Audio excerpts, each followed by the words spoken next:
Have you ever read one of those creepypasta stories? You know, the ones written in first person that make you feel like you're experiencing the story yourself? Well, I've got one for you today, my friend. Let's get into it.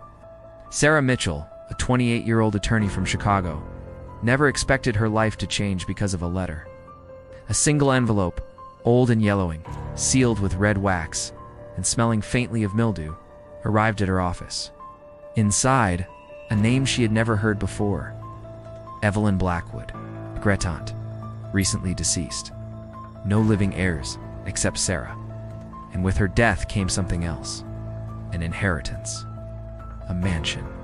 Not just any house, but a massive, decaying Victorian estate nestled deep in the Appalachian Mountains, on the outskirts of a forgotten town called Millbrook.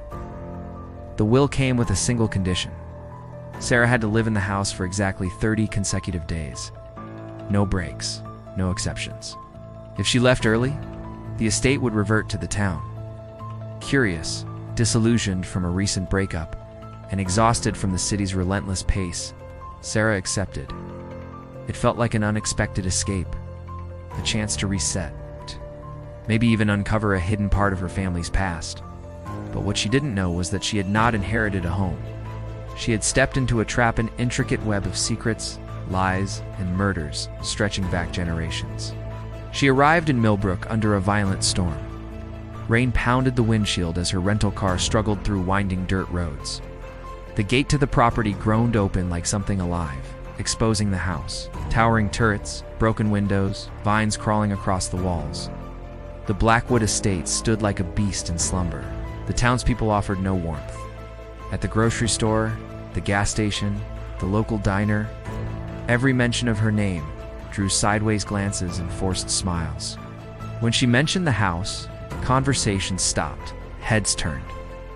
A heavy silence followed her like a second shadow.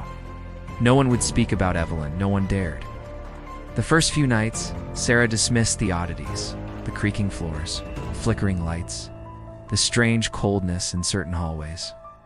Old houses made noise, but then the noises became more deliberate. Footsteps above her room when no one was upstairs. Doors she knew she'd locked swung open by morning. Once, she woke to find muddy footprints on the stairs. Another night, the old gramophone in the cellar began to play on its own, scratching static and faint whispers that didn't sound quite human. She explored. Behind a false panel in the parlor's antique piano, she found an old journal. It belonged to Evelyn. The entries were handwritten in a neat, delicate script that grew shakier over time. They spoke of unease, of eyes watching her from the trees, of figures standing in the orchard at night, of things moving in the house.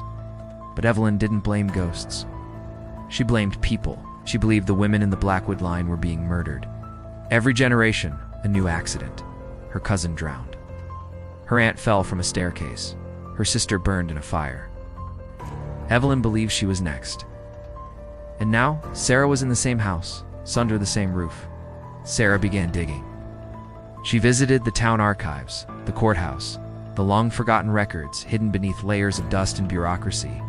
What she found terrified her. Decades ago, geological surveys revealed that the land beneath the Blackwood estate held an enormous, untapped deposit of lithium resource now worth billions.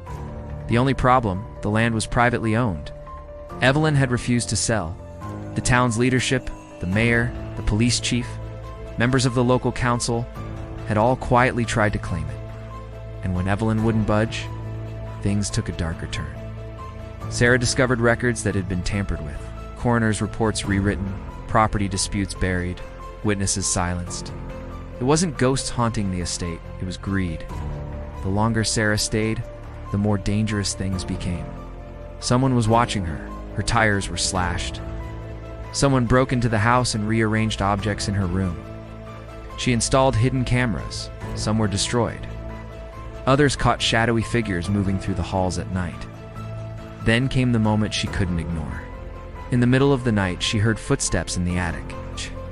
She climbed the narrow stairs, heart pounding, and found a man rummaging through her great-aunt's belongings.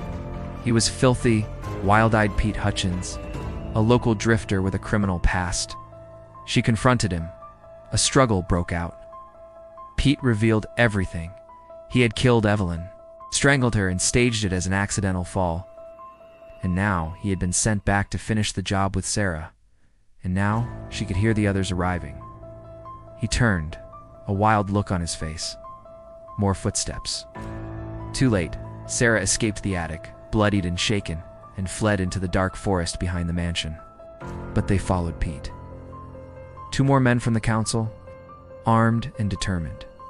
They chased her through the ancient oak grove, shouting her name. She ran until her lungs burned. Then, by what felt like fate, she stumbled upon an old cave entrance, hidden beneath roots and stone. Inside, beneath a loose slab of rock, she found a locked metal box. Evelyn had left it behind. Inside, tapes, documents, photographs, maps, proof of everything, bribes, land records, confessions. Sarah contacted a retired resident she had grown to trust, a man who had once worked on the same geological surveys, had long suspected the truth. Together, they sent the evidence to the state police. On the final night day, 30 post vehicles descended on Millbrook. Arrests were made. Pete, the mayor, the police chief, the town council. The entire web of corruption unraveled. Headlines exploded across the state. Quiet town exposed for decades of deceit and murder. Sarah, now the rightful owner of the Blackwood estate, received countless offers. Mining companies, corporations, government interests, all ready to pay billions for access to the lithium-rich land. She refused. Instead, she did something no one expected. She declared the entire estate a protected wildlife reserve. No digging, no drilling, no selling. The forest would remain untouched, the land preserved. The curse broken not by ritual or fire. It wasn't broken by the occult or the supernatural. It was broken by the truth. Years later, the Blackwood mansion still stands. Its broken windows repaired, its halls silent. Sarah returns occasionally, walks its corridors, listens to the wind echo through its bones. And sometimes, when the light hits just right, she looks up at the second-floor window and swears she sees Evelyn watching her. Not angry, not vengeful, but proud. Because in the end, the real horror wasn't in the whispers or the shadows, wasn't in the ghosts or the curses. True terror was human, cold, calculated, hidden behind small-town smiles and old-money handshakes. Sarah didn't just survive, she ended it. And that, more than any mansion, any fortune, any legacies, what she truly inherited. So, my friend, what do you think? Creepy, right? Just like those creepypasta stories, eh? Well, if you liked this one, I've got plenty more where that came from. Just stick around. Until next time, stay safe, stay curious. And remember, sometimes the scariest stories are the ones that might be true. Thanks for watching.